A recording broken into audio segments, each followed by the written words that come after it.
दोस्तों नमस्कार, ये है मार्गदर्शन फॉर सिविल सर्विसेज। मैं अनुराग चौधरी। दोस्तों, पर्यावरण एवं पारिस्थितिकी के महत्वपूर्ण प्रश्नों के प्रैक्टिस सेट में आज की वीडियो में हम परीक्षाओं की दृष्टि से उपयोगी और महत्वपूर्ण प्रश्नों को सॉल्व करेंगे। ये प्रैक्टिस सेट विभिन्न परीक्षाओं के सामान्य अध्ययन के पर्यावरण एवं पारिस्थितिकी खंड, अध्यापक पात्रता परीक्षा, टेट, सीटेट, नेट जेआरएफ तथा स्नातक स्तर के विद्यार्थियों के लिए बहुत ही उपयोगी है। तो आइए शुरू करते हैं आज का प्रैक्टिस सेट। पर्यावरण अध्ययन और पर्यावरण तथा पारिस्थितिकी के महत्वपूर्ण प्रश्नों का प्रैक्टिस सेट संख्या 5। दोस्तों, आज के प्रैक्टिस सेट का जो पहला प्रश्न है, देखिए बहुत ही महत्वपूर्ण है। इसमें आपसे पूछा गया है कि पारिस्थितिकी शब्द का प्रयोग सर्वप्रथम किसने किया था। ऑप्शन है आपके Ernst Haeckel, A G. Tansley, Michael Pollan और कार्ल हेसन। तो सही उत्तर है ऑप्शन ए। पारिस्थितिकी या इकोलॉजी शब्द का प्रयोग सबसे पहले अर्नेस्ट हैकल के द्वारा दोस्तों 1866 में किया गया था। अर्नेस्ट हैकल जर्मन जीव वैज्ञानिक थे। इन्होंने 1866 में सबसे पहले पारिस्थितिकी शब्द का प्रयोग किया था। अगला प्रश्न है, पर्यावरण और जीव समुदाय के पारस्परिक संबंधों के अध्ययन को क्या कहा जाता है। दोस्तों, वातावरण और जीव समुदाय के पारस्परिक संबंधों के अध्ययन को पारिस्थितिकी कहा जाता है। ऑप्शन बी आपका सही उत्तर है। अगला प्रश्न है, पारिस्थितिकी तंत्र। दोस्तों, इकोसिस्टम शब्द का प्रयोग सबसे पहले किसने किया था। ऑप्शन है आपके हेनरी डेविड थ्योरो, एडवर्ड ओबे, अर्नेस्ट हैकल या ए.जी. टांसले। तो सही उत्तर है ए.जी. टांसले। दोस्तों, ए.जी. टांसले ने सबसे पहले पारिस्थितिकी तंत्र शब्द का प्रयोग किया था। अगला प्रश्न है, देखिए बहुत ही महत्वपूर्ण, निम्नलिखित कथनों में से कौन सा कथन सही है आपको बताना है। यहाँ पर देखिए दोस्तों, 1935 में ए.जी. टांसले ने सर्वप्रथम पारिस्थितिकी तंत्र शब्द का प्रयोग किया था। सही है। और अगला कथन है, देखिए पारिस्थितिकी तंत्र एक क्रियाशील इकाई होती है जिसमें परस्पर क्रिया करने वाले जीवधारी तथा किसी भी क्षेत्र के वातावरण के समस्त पक्ष शामिल होते हैं। सी है, पारिस्थितिकी तंत्र एक खुला तंत्र होता है। और डी है, उपर्युक्त सभी। तो दोस्तों, इस प्रश्न में ये सभी ऑप्शन सही हैं। उपर्युक्त डी आपका सही उत्तर हो जाएगा। अगला प्रश्न है, पारिस्थितिकी तंत्र को किन प्रकारों में या कितने प्रकारों में बांटा जा सकता है। 2, 3, 4 या 5। तो सही उत्तर है ऑप्शन ए। 2 प्रकारों में बांटा जा सकता है पारिस्थितिकी तंत्र को। अगला प्रश्न है, देखिए पारिस्थितिकी तंत्र के 2 प्रकार कौन कौन से हैं। ऑप्शन ए है आपका मानव अभियांत्रित और कृत्रिम पारिस्थितिकी। बी है प्राकृतिक पारिस्थितिकी तंत्र। ए और बी दोनों या उपर्युक्त में से कोई नहीं। तो सही उत्तर है दोस्तों, ये देखिए दोनों, ए और बी दोनों। तो यहाँ पर ऑप्शन सी आपका सही उत्तर हो जाएगा। ए और बी दोनों। पारिस्थितिकी तंत्र के 2 प्रकार हैं, एक तो प्राकृतिक पारिस्थितिकी तंत्र और दूसरा कृत्रिम या मानव अभियांत्रित पारिस्थितिकी तंत्र। अगला प्रश्न इसी पर आधारित है। आपसे पूछा गया है, निम्नलिखित में से कौन कृत्रिम पारिस्थितिकी तंत्र का उदाहरण है। वन, खेत, झील या घास।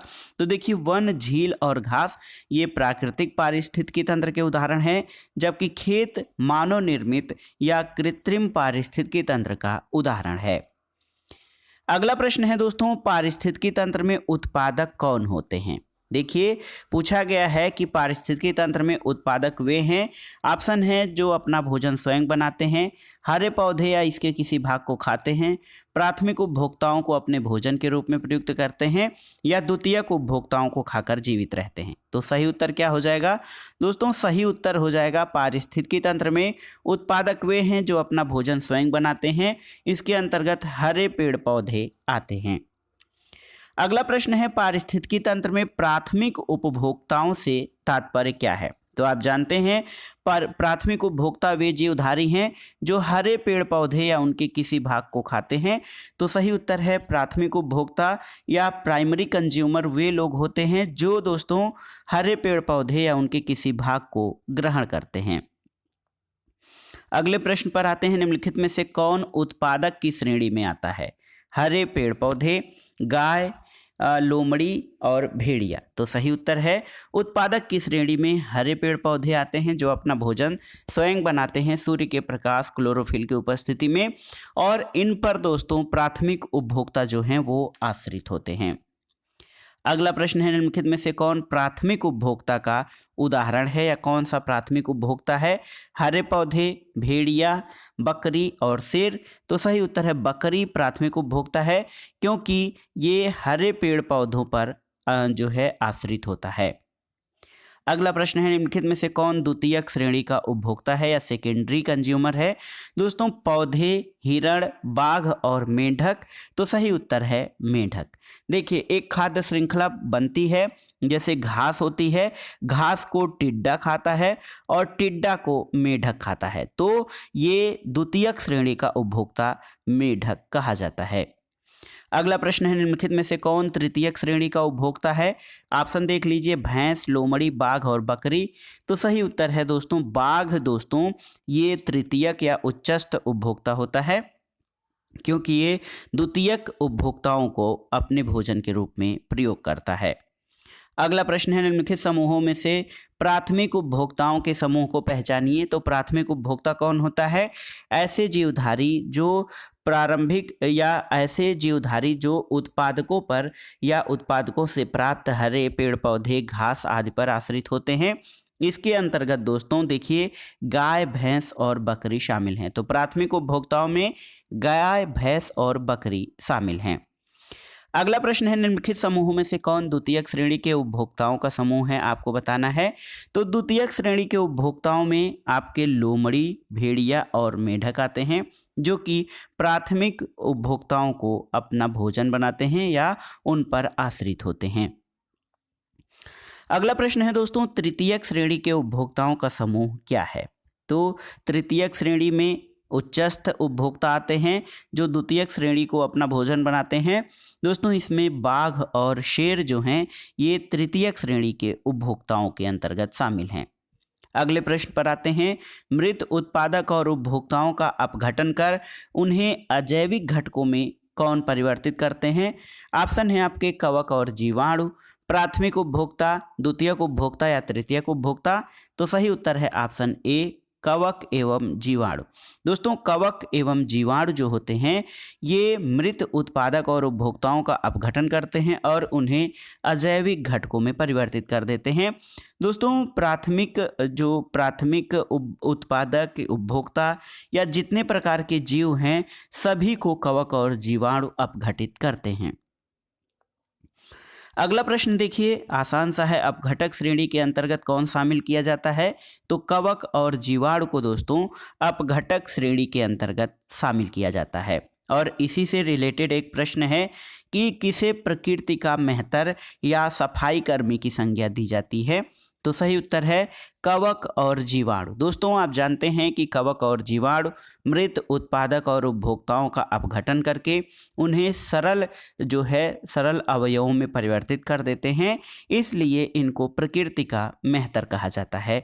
तो अपघटक जो कवक और जीवाणु हैं इनको प्रकृति के मेहतर की संज्ञा दी जाती है।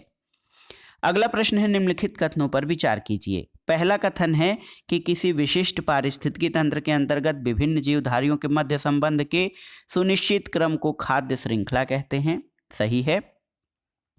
दूसरा है कि इनमें प्रत्येक जीवधारी श्रृंखला में अपने से नीचे क्रम के सदस्य पर भोजन के लिए निर्भर करता है। तो दोस्तों 1 और 2 दोनों कथन सही हैं, तो सही उत्तर आपका ऑप्शन सी हो जाएगा। 1 और 2 दोनों सही हैं। अगला प्रश्न है देखिए, तालाब के पारिस्थितिकी तंत्र में उत्पादक श्रेणी में क्या शामिल होता है? ऑप्शन है आपके फाइटोप्लैंक्टन, जलीय पिस्सू, छोटी मछली या बड़ी मछली। तो दोस्तों तालाब के पारिस्थितिकी तंत्र में या जलीय पारिस्थितिकी तंत्र में जो उत्पादक होते हैं वो फाइटोप्लैंक्टन होते हैं। अगला प्रश्न है देखिए, तालाब के पारिस्थितिकी तंत्र में खाद्य श्रृंखला जो होता है फूड चेन, उसका सही क्रम क्या है आपको बताना है। तो सही उत्तर है फाइटोप्लैंक्टन, इस पे जलीय पिस्सू निर्भर होता है।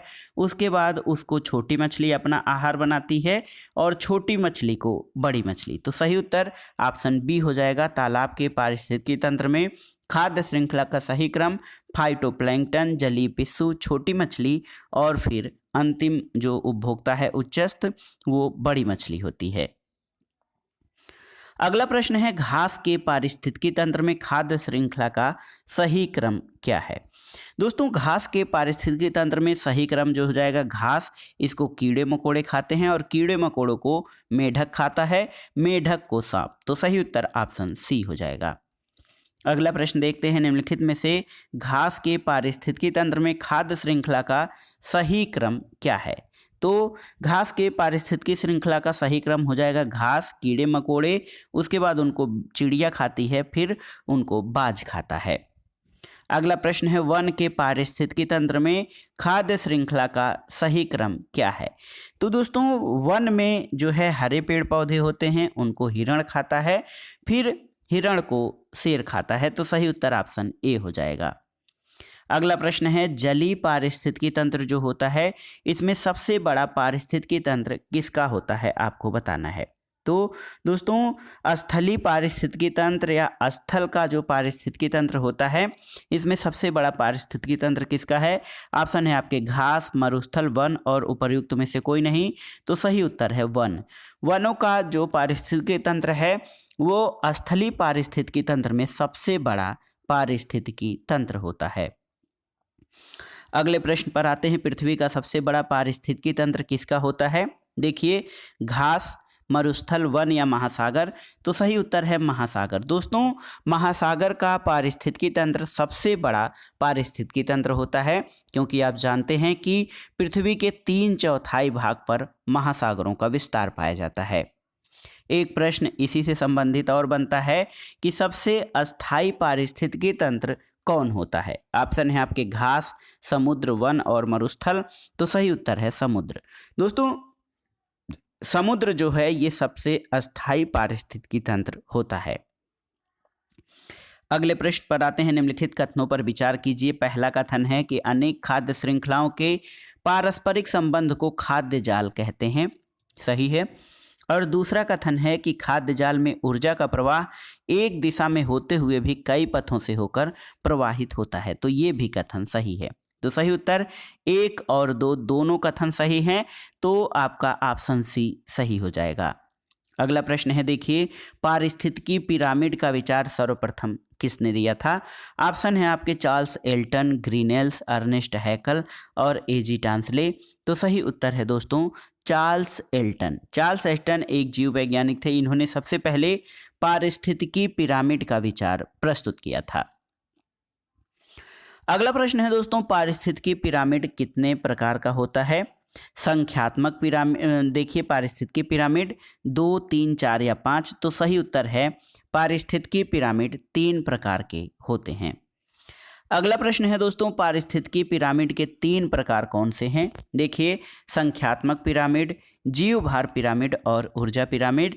तो सही उत्तर है उपर्युक्त सभी। पारिस्थितिकी पिरामिड 3 प्रकार के होते हैं, संख्यात्मक पिरामिड, जीवभार पिरामिड और ऊर्जा पिरामिड।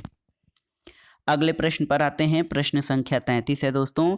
निम्नलिखित में से कौन पारिस्थितिकी पिरामिड के अंतर्गत शामिल नहीं है? संख्यात्मक पिरामिड, उपभोक्ता, जीवभार पिरामिड या ऊर्जा पिरामिड। तो सही उत्तर है उपभोक्ता दोस्तों पारिस्थितिकी पिरामिड के अंतर्गत शामिल नहीं है।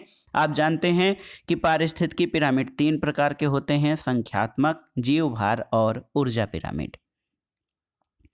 अगला प्रश्न है, पारिस्थितिकी पिरामिड का आधार भाग सदैव प्रदर्शित करता है किसको? ऑप्शन है उत्पादकों की संख्या, प्राथमिक उपभोक्ताओं की संख्या, द्वितीयक उपभोक्ताओं की संख्या या तृतीयक उपभोक्ताओं की संख्या। तो सही उत्तर है पारिस्थितिकी पिरामिड का जो बेस या आधार भाग होता है हमेशा उत्पादकों की संख्या को प्रदर्शित करता है। ऑप्शन ए आपका सही उत्तर हो जाएगा। अगला प्रश्न है दोस्तों, संख्यात्मक पिरामिड से क्या बोध होता है? संख्यात्मक पिरामिड से क्या बोध होता है? तो उत्तर हो जाएगा कि पारिस्थितिक प्राथमिक उत्पादकों और विभिन्न श्रेणी के उपभोक्ताओं की संख्या, ये संख्यात्मक पिरामिड से इसका आशय है। दोस्तों, संख्यात्मक पिरामिड प्रारंभिक या प्राथमिक उत्पादकों और विभिन्न श्रेणी के उत्पादकों की संख्या को दर्शाता है। अगला प्रश्न है, संख्यात्मक पिरामिड बनते हैं कैसे? केवल उल्टे, केवल सीधे, उल्टे और सीधे, उपर्युक्त में से कोई नहीं। तो दोस्तों, संख्यात्मक पिरामिड उल्टे और सीधे दोनों ही बनते हैं। ऑप्शन सी आपका सही उत्तर हो जाएगा। अगला प्रश्न है प्रश्न संख्या 37, घास स्थलीय पारिस्थितिकी तंत्र के संख्यात्मक पिरामिड कैसे बनते हैं? ऑप्शन है आपके सीधे, उल्टे, सीधे और उल्टे, और कहा नहीं जा सकता। तो सही उत्तर है दोस्तों, किसी भी घास स्थलीय पारिस्थितिकी तंत्र का संख्यात्मक पिरामिड हमेशा सीधा बनता है। तो ऑप्शन ए आपका सही उत्तर हो जाएगा। अगला प्रश्न और इस प्रैक्टिस सेट का आखिरी प्रश्न है कि फसल स्थलीय पारिस्थितिकी तंत्र के संख्यात्मक पिरामिड कैसे बनते हैं? उल्टा, सीधा, उल्टे और सीधे, कहा नहीं जा सकता। तो सही उत्तर है दोस्तों, किसी भी फसल स्थलीय पारिस्थितिकी तंत्र के संख्यात्मक पिरामिड हमेशा सीधे बनते हैं। तो ये था आज का प्रैक्टिस सेट। पर्यावरण और पारिस्थितिकी यानी इन्वायरमेंट एंड इकोलॉजी या इन्वायरमेंटल साइंस, इन्वायरमेंटल स्टडी, जो भी आपके जो टॉपिक बनते हैं, यहाँ से संबंधित महत्वपूर्ण प्रश्नों का प्रैक्टिस सेट संख्या 5 था, जिसमें हमने परीक्षाओं की दृष्टि से महत्वपूर्ण परीक्षा उपयोगी प्रश्नों को सॉल्व किया है, जो आपके आगामी विभिन्न प्रतियोगी परीक्षाओं के लिए बहुत ही उपयोगी हैं। वीडियो आपको कैसा लगा हमें कमेंट बॉक्स में ज़रूर बताइएगा। वीडियो को लाइक करें, शेयर करें और इस चैनल मार्गदर्शन फॉर सिविल सर्विस को सब्सक्राइब करें। वीडियो देखने के लिए धन्यवाद दोस्तों। नमस्कार।